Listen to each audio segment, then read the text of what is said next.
Hello everyone, welcome and welcome back to my YouTube channel tasting Arpita. কেমন আছো সবাই? আশা করছি সবাই ভালো আছে আর আমি অনেক অনেক ভালো আছি। তো আজকে হচ্ছে নীল পুজো, 13ই এপ্রিল। তো আজকে মা করেছে বাড়ির থেকে নীল পুজো। তো এখন আমি ছিলাম নৈহাটিতে, আপাতত একটু আগেই এসছি বাড়িতে। তো এসে স্নান টান করে নিয়েছি, আবার একবার আমাদের স্নান হয়ে গেছে আমার অলরেডি। আবার স্নান টান করে রেডি হয়ে মায়ের সাথে আছি মন্দিরে। তো চলো নীল পুজো পুরো ব্লগটা তোমাদের সাথে শেয়ার করব। আমাদের এখানে মানে পুজো কোথায় হয়, মন্দির কেমন, লোকজন, সাথে মা আর মায়ের সাথে সাথে কে যাচ্ছে, আর পুজোর ডালায় কী কী আছে, অবশ্যই পুরো ভিডিওটা থাকছে তোমাদের সাথে। তো পুরো ভিডিওটা দেখার অনুরোধ রইল। তো ভিডিওটা যদি ভালো লাগে অবশ্যই লাইক করবে, কমেন্ট করবে, আমার চ্যানেলকে সাবস্ক্রাইব করতে একদম ভুলবে না। তো চলো, আপনারা দুজনে কি একটু আমার দিকে তাকাবেন প্লিজ? ফোকাস। ইয়ো চলো।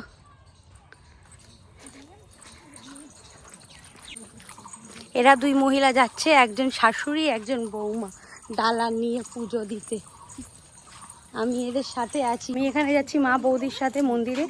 তো চলো মন্দিরে পুরো ভিডিওটা তোমাদের সাথে শেয়ার করা যাক। তো লেটস কন্টিনিউ। তো আমি মা বৌদি সবাই মিলে যাচ্ছি মন্দিরের দিকে। দেখতে পাচ্ছ ওখান থেকে একদল লোক আসছে। তো ওখানে হচ্ছে অন্য মন্দিরে পাটের ঠাকুর স্নান করিয়ে নিয়ে গেল, তার সাথে ঢাকিও গেল এবং অনেক লোক এসেছিল। তো মা আগে আগে যাচ্ছে, এই সামনে নীল রঙের মন্দিরটাই হচ্ছে যেখানে মা আর বৌদি পুজো দিতে যাচ্ছে।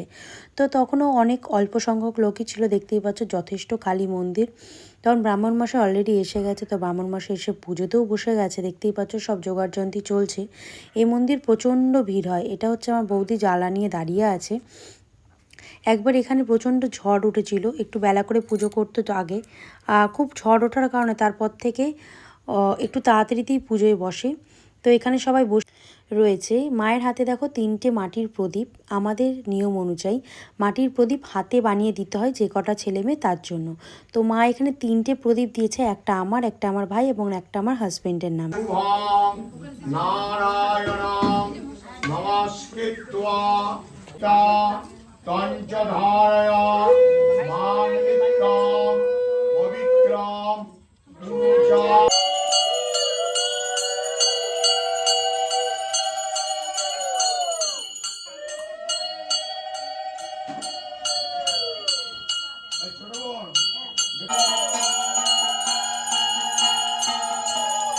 তো আমিও এক সাইডে এক কোণে বসে আছি, পেছনে আমার বৌদি।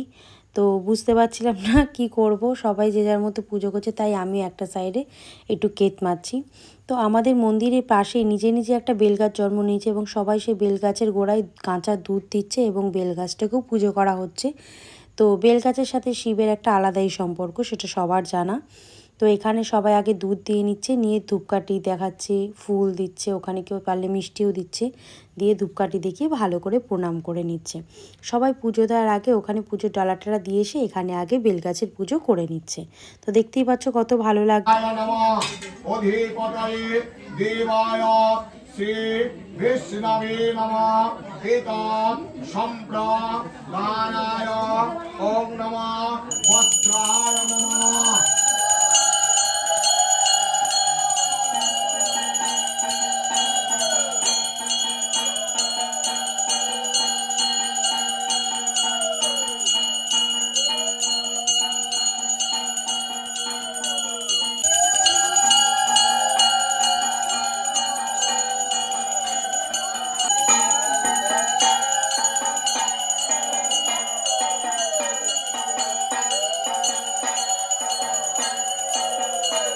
দেখতেই দেখতেই সন্ধে হয়ে গেল এবং পঞ্চপ্রদীপের তাপও নেওয়া আমার হয়ে গেছে অলরেডি। দেখতেই পাচ্ছ টিপও দিয়ে দিয়েছে, দুজন এসে দুটো টিপ লাগিয়ে দিয়ে চলে গেছে। ওটা মা এক কোনায় বসে আছে, মায়ের পাশে বৌদিও ছিল।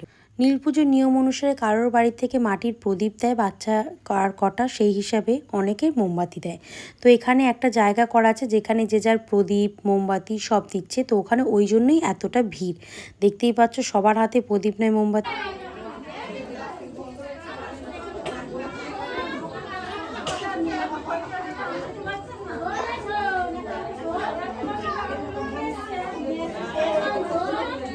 भांगे तस्मै बिल्लापत्रासनाय भगवान कालग्नि। দেখতে যে কি সুন্দর লাগছে কি বলে বোঝাবো, এত প্রদীপ এত মোমবাতি এক জায়গায় জ্বলছে, খুব সুন্দর লাগছে। তো এখানে দেখতেই পাচ্ছ প্রচুর লোকের সমাগম এবং সামনে মন্দিরে পুজো হচ্ছে আর বাইরে সবাই এই জায়গাটাতে মোমবাতি আর প্রদীপ জ্বালিয়েছে, বেশ ভালো লাগছে। তো বৌদিও জ্বালিয়ে নিচ্ছে। নমঃ শ্রী বিষ্ণু, নমঃ শ্রী বিষ্ণু, নমঃ শ্রী বিষ্ণু, নমঃ অপবিত্র পবিত্র বা সর্বাবস্থান মতো বিবাহ যৎ স্বরের পুণ্ডরীকাক্ষ সবাচ্য অভ্যান অভ্যঙ্কর সূচি নমঃ বিষ্ণু, নমঃ বিষ্ণু, নমঃ বিষ্ণু। ভাগ করে নিই।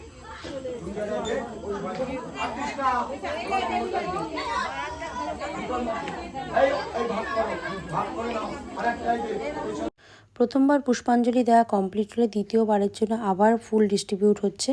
তো এখানে সবাই আবার দ্বিতীয়বারের জন্য পুষ্পাঞ্জলি দেবে। এই গাছটা অতি পুরনো, এই মন্দিরের কাছে গাছটা দেখলেই যথেষ্ট ভয়ানক দেখতে, মানে প্রচুর গাছের ডাল এদিক ওদিক, আর এদিকে একটা গাল দেখো পুরো নিচের দিকে নেমে এসছে, যেটা রাস্তায় মানুষে পারাপার করতেও খুব অসুবিধা হয়। এই গাছটারও অদ্ভুত কিছু রহস্যময় গল্প আছে, কোনো দিন তোমাদের শোনাবো। অনেকের কাছে অনেক রকম গাছটার ভুতুরে গল্পও শোনা গেছে। তো প্রথম রাউন্ডের পুষ্পাঞ্জলি দেওয়ার পর সবাই উঠে যাচ্ছে এবং পরের রাউন্ডের লোকেরা এসে ভিড় করছে। তো এই হচ্ছে সেদিন মন্দিরের পুজো। তো আমি এখানে বাড়ি চলে এসেছি, তো পুজো আচরা হয়ে গেছে। তো আজকের পুরো ভিডিওটা তোমাদের সাথে কেমন লাগলো অবশ্যই কমেন্ট বক্সে জানাবে। আর ভিডিওটা যদি ভালো লাগে অবশ্যই একটা লাইক করবে, কমেন্ট করবে, আমার চ্যানেলকে সাবস্ক্রাইব করতে একদম ভুলবে না। তো দেখা হচ্ছে আবারও তোমাদের সাথে একটা নতুন ভিডিও নিয়ে, ততক্ষণ টাটা।